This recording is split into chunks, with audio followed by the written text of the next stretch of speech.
মজাদার এই চষি পিঠাটা কত যে মজার তা বানিয়ে না খেলে বুঝবেন না।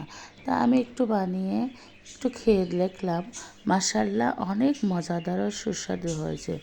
চলুন তৈরি করি নিরুপমাস কিচেন। প্রথমে ফুটন্ত গরম পানিতে আমি একটু লবণ দিয়ে এখানে 3 কাপ পরিমাণ আটা দিয়ে একটু সেদ্ধ করে নিয়েছি। নেড়ে চেড়ে নেব। যখন মোটামুটি একটু সফট হয়ে যাবে তখন এটা ডোটা তৈরি হয়ে যাবে। এটা আমি ঢাকনা দিয়ে 3 মিনিট রেখে দেব। 3 মিনিট পর ডোটাকে গরম গরম অবস্থাকে মুথে নেব। এমন সফট করে এটা মুথবো যাতে পিঠাটার জন্য তৈরি। এখন আমি কিছু ডো একটু নিয়ে নিলাম। এটাকে 3 খণ্ডে ভাগ করে নিয়ে ছোট ছোট করে কেটে নিব। ছোট ছোট করে কেটে নিয়ে এটা হাতের তালুর গোড়ালির ডলা দিয়ে এভাবে চেপে চেপে করবেন। দেখবেন সুন্দরভাবে চষি পিঠা হয়ে গেছে। তো এটা চিকন মোটা আপনারা যে রকমভাবে করতে পারেন। তা আমি এখানে মিডিয়াম সাইজ করে নিলাম। দেখুন আমার চষি পিঠাগুলো এটা আসলে দেখানোর মানে বোঝানোর কিছু নেই, আপনি চোখেতে দেখে বুঝে নিতে হবে। হাতের তালুর সঙ্গে ডলা দিলেই এই পিঠাগুলো পারফেক্টভাবে তৈরি হবে।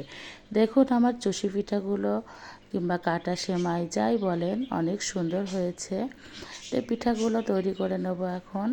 প্রথমে আমি এখানে 3 কেজি দুধ নিয়ে এটা আমি কিছু আস্ত মশলা দিয়ে এখানে কিছু নারকেল কোড়ানো দিয়েছি আর কিছু গুঁড়া দুধ দিয়ে এটা ঘনত্ব করে জাল দিয়ে নেব। যখন এটা ঘন হয়ে আসবে তখন পিঠাগুলো দিয়ে দিয়েছি। এই যে চষি পিঠাগুলো এটা দিয়ে বেশি নাড়া যাবে না, আলতোভাবে এটা নেড়ে যখন পিঠাগুলো সেদ্ধ হয়ে যাবে আর দুধটা ঘন হয়ে আসবে তখন আমি অল্প অল্প করে 3 ধাপে গুড় দেবো। তো প্রথম ধাপে আমি এখানে ঝোলা গুড় ব্যবহার করেছি। এখানে আমাদের গ্রামের খাঁটি গুড় নিয়ে এসেছি। সেই ঝোলা গুড় অল্প করে দিয়ে দিলাম। মাশাআল্লাহ আমার গুড়টা পারফেক্ট ছিল, একটুকু কাটেনি। দেখুন কত সুন্দর একটা কালার হয়েছে। এখন আমি আরেকটু গুড় দিয়ে দিব। এটা আমি হালকা পরিমাণ মিষ্টি রাখবো, বেশি কড়া মিষ্টি করব না, কারণ হালকা মিষ্টি খেতে অনেক সবসময় ভালো লাগে।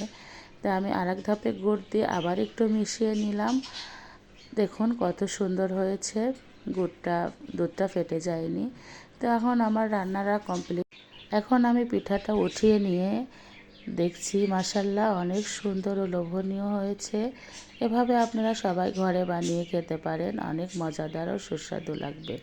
তো আমার ভিডিওটা পিঠা বানানোর কেমন হলো, এই চষি পিঠা অবশ্যই সাবস্ক্রাইব করে পাশে থাকবেন।